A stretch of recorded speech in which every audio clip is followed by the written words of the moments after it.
Yeah, I was listening to Reno Mokri. That's the former aide to. I'm sure you meant to say that you were reading. I was listening. It was it was a video. Oh, wow, relax. It's an IGTV he did. Okay, IGTV. When he said that Jonathan was one of the most popular. It's laughable. I'm just laughing because I found it funny that he would say such a thing that Jonathan is the most popular. Is the president of someone he said in Africa. Okay. And he even went ahead to compare Jonathan to Mandela. Yeah. Which I found very, very annoying. That you have the.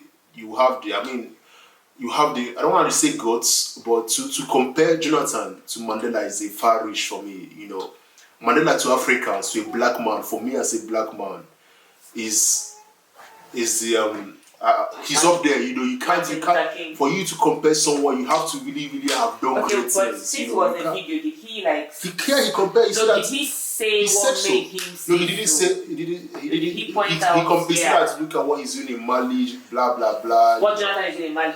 Yeah, because of I think he was I'm not sure about this. I'm not sure, but I think he was. You know, when elections are happening, the AU sent him to some of these countries. You know, because he also he didn't fight the re-election.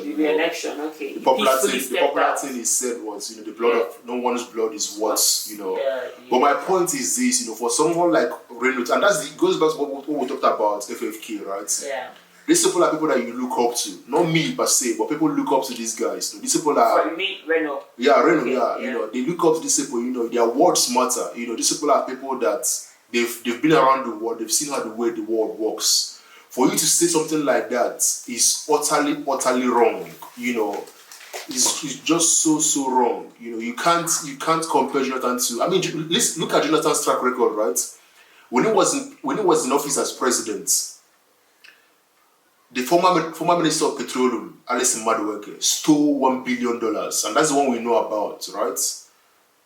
When Jonathan was president, the amount of corrupt activities that happened under Jonathan.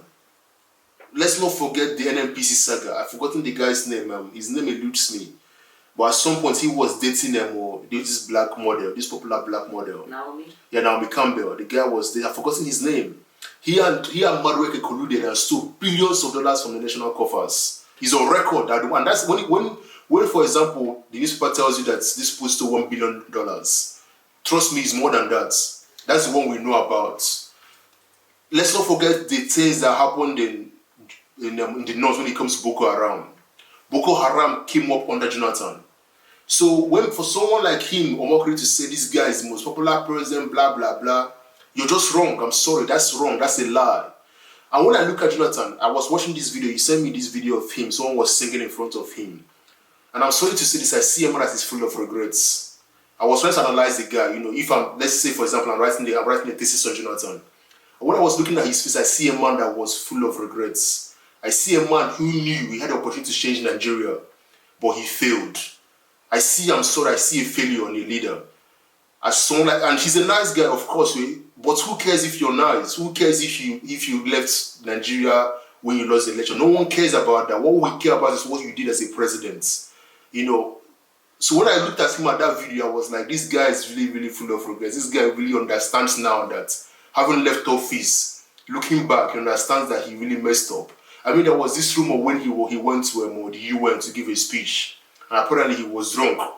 I'm not sure about it, but this is a rumor. This was a rumor, right? He was drunk, and because he was drunk, he couldn't give a speech as a Nigerian president. You guys can confirm or deny this. Like I said, it's a rumor. When he was in prison, was in government. When he was the president of Nigeria. Okay. The rumor, just like we know about another state governor, the rumor with him was as well that he's a drunk, he sleeps around. But like I said, these are personal things. The issue for me, when those things begin to affect your duty as president of Nigeria, then that becomes a big deal to me, to all of us. When being a drunkard affects your ability to deliver as a president, then of course that means you're doing something wrong. So do you think Jonathan was a drunk? Do you think? Personally, of course, yeah. Like I said, I honestly, but I don't pity the guy. Honestly, people look at the guy, I don't pity him. My wife was asking me a question. If you had to choose between Buhari and Jonathan, who would you choose? And for me, I would choose none of them. In fact, I wouldn't go ahead to argue that Yeah, I'm listening. In fact, I will even go ahead to argue that Jonathan is even worse. Because let's not people forget this, right? It was because of how incompetent and how bad. Yeah. Are we focused? No, yeah, we have your hand. You need to. Okay, it was because of how incompetent and how bad Jonathan was that we have Buhari. If Jonathan was a good president, Jonathan at least delivered. We will never have Buhari. So let's not forget this. Let's not lose. People are like, oh, let's bring Jonathan back, blah, blah, blah. But you know, at this point, if anybody hears you say that, yeah. No, because we have to. No. Let's look at. No. We can't. And this we have to have. I think it's better you No. put them on the We same have to level have. and say that Buhari cannot be better than anybody at this point in Nigeria. Of course. But the question we are comparing and contrasting. We're comparing and contrasting two different. You can say that both of them are the same, and it's because of his incompetence that we have. Yeah. Buhari, but Buhari cannot be better than anybody at this point. Let me now go further and say to you this: have we had in the news, right?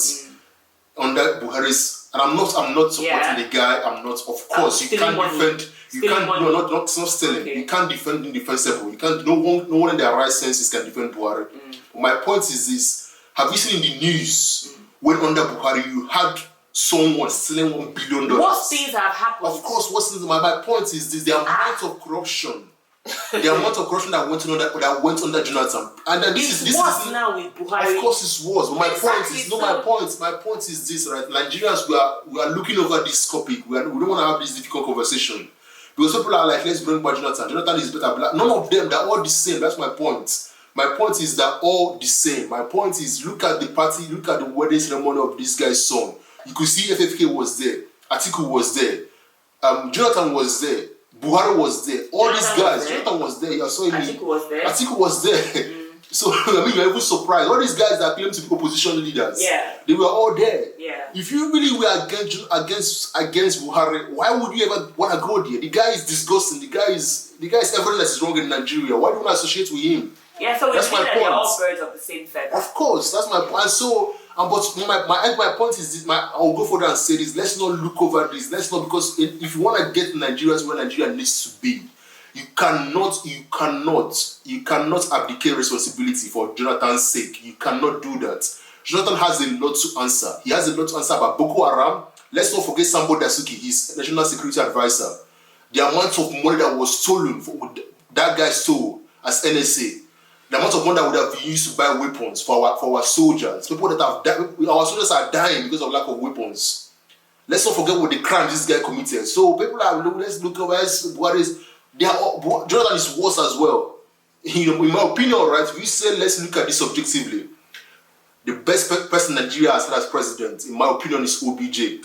But like I was speaking to my mentor a couple of weeks ago, he was like OBJ is even the worst of the worst. So everybody's opinion differs. Some people believe it's a Yar'Adua. Yeah. But me, I'm going to say Yar'Adua did not stay long. Yeah, of course. So we can't even, but at least from the little he stayed, let's not forget also. I'm not being saying let's not forget because it's people tend to forget these things. Let's not forget about what happened in the amnesty he gave to the Bayelsa. No, Yar'Adua gave to what do they call them?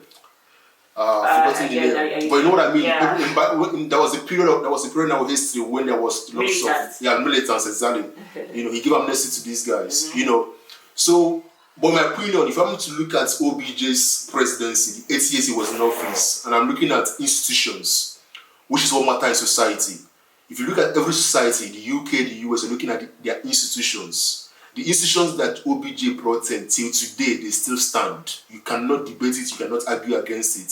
EFCC, for example, ICPC, the CBN, so many things, so many acts, the DSS, so many acts that this guy brought into place was under OBJ. And yes, the argument could be he's the first presidential democratic first elected president in Nigeria. Of course, he should have done that.